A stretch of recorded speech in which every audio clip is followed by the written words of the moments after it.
Welcome to Old Game Plus. And today we're here with Paul Stiles, who is a former long course and stadium off-road racer.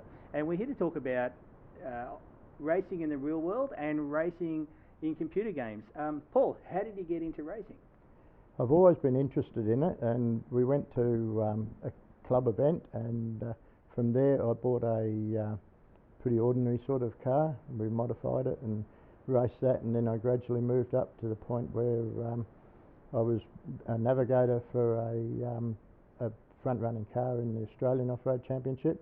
Then I got myself a better car and I started doing events for myself, both in the Australian Championship, Victorian Championship, and then I moved on to another car which I used for stadium racing. It was an imported American car, and I also used that in long course. And you're the 1992 off-road Victorian off-road champion. Yes. Champion.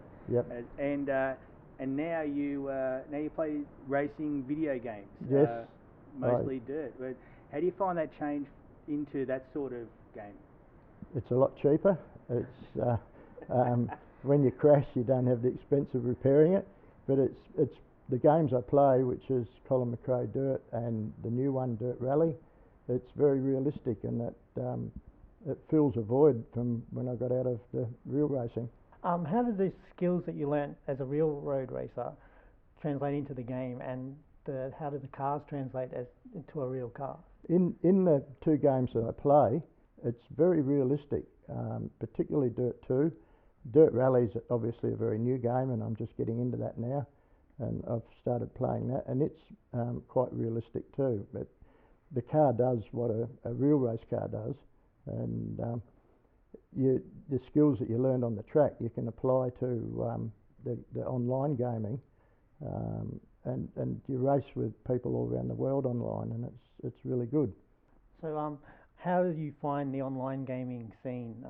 Do you enjoy it? Is there problems with it? And is there many other gamers of your kind of age online? There are quite a few older gamers online. There's a lot of younger ones too. You don't really know who you're playing unless they talk on a microphone. There's some good ones, there's some bad ones, but I've got friends all over the world. I race with people in America, England, in Holland, in Thailand, and obviously some of them are really good mates in Australia.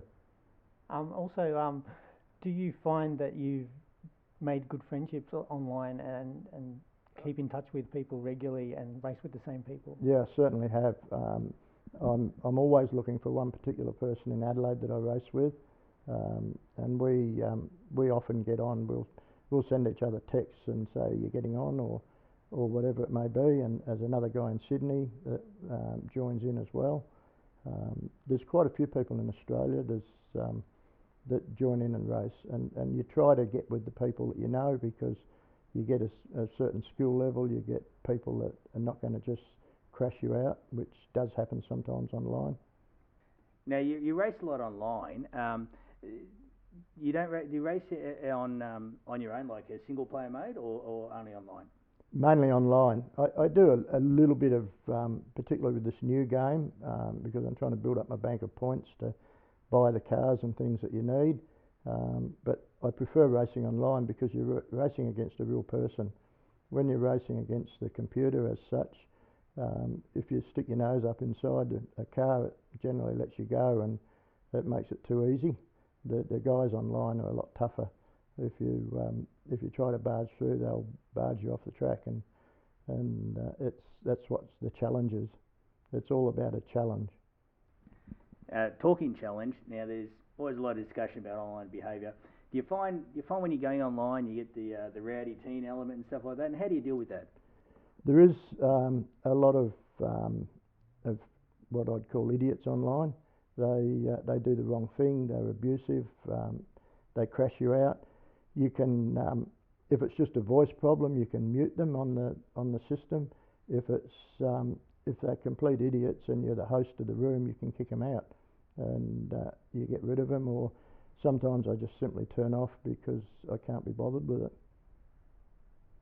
And do you ever play any other racing games, or is it just the off-road ones? Mainly the off-road ones. It's Dirt 2, Dirt 3 a little bit, not very much, and this new one. They're the games that are realistic, and they're the games that are like what I've done in real life. Now, have you played games for most of your life, or what sort of gaming have you done in the past, even while you're racing? I didn't do much while I was racing. I started these games really when Colin McRae 2 came out, and Dirt 2, and I'm not sure when that was now, quite a few years ago. But nothing before that. I didn't play Nintendo and all that sort of stuff. So you're mostly a PC gamer, racing games back then, and you now play on the PlayStation 4, and you play Dirt on the PlayStation 3. How do you find that compared to the racing games on the PC? I've got a pretty good computer, and the graphics are probably a little bit better on the computer, but you don't. You can play online on the computer, but the friends that I've built up are all on the PlayStation network, and that's the good part about it. You bump into these friends all the time, and it's different people from night to night. Sometimes this guy's on, sometimes another guy's on, and you have different challenges.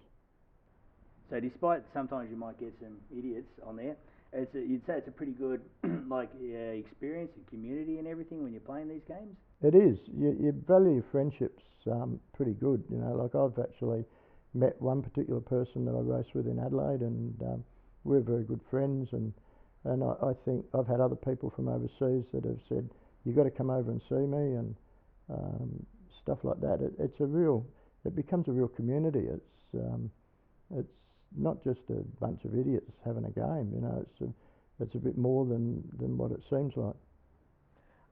And how good are you at these games? Like, you were a Victorian 92 champion, but how good are you online against other people? In Dirt 2, I'm pretty good. There's not a lot of people beat me in Dirt 2, but in the new game, yes, I'm learning it like everyone. I'm ranked 100 in the world in Dirt 2. Most people look at games, and especially, I find it a bit younger than you by a little bit, and they'll say, what are you playing games for? It's childish. What would you say to someone like them? I mean, obviously it's fun, obviously enjoy it. Would you recommend people get into playing games? I certainly would. I have the same thing. You know, people at work or people you meet, they tell you that you're stupid. You know, it's kid stuff, and I'm not a kid, but it's not. It's a challenge. It's something that you want to do well at, and you do meet all these people, friends online, and you better yourself. Do you feel it keeps your driving skills sharp? It certainly does. You need good reaction time when you're playing these games, and it keeps you alert, and it certainly would help your driving. So can you tell us a bit about your setup? Do you use a controller, or what other setup? No, I use a Fanatec steering wheel. I think it's by far and away the best. It's quite expensive, but I've had other types and not as good. I don't use a television. I use my monitor for my computer, and I switch between the PlayStation. I've got a 3 and a 4 PlayStation hooked up, and also a computer to the one monitor.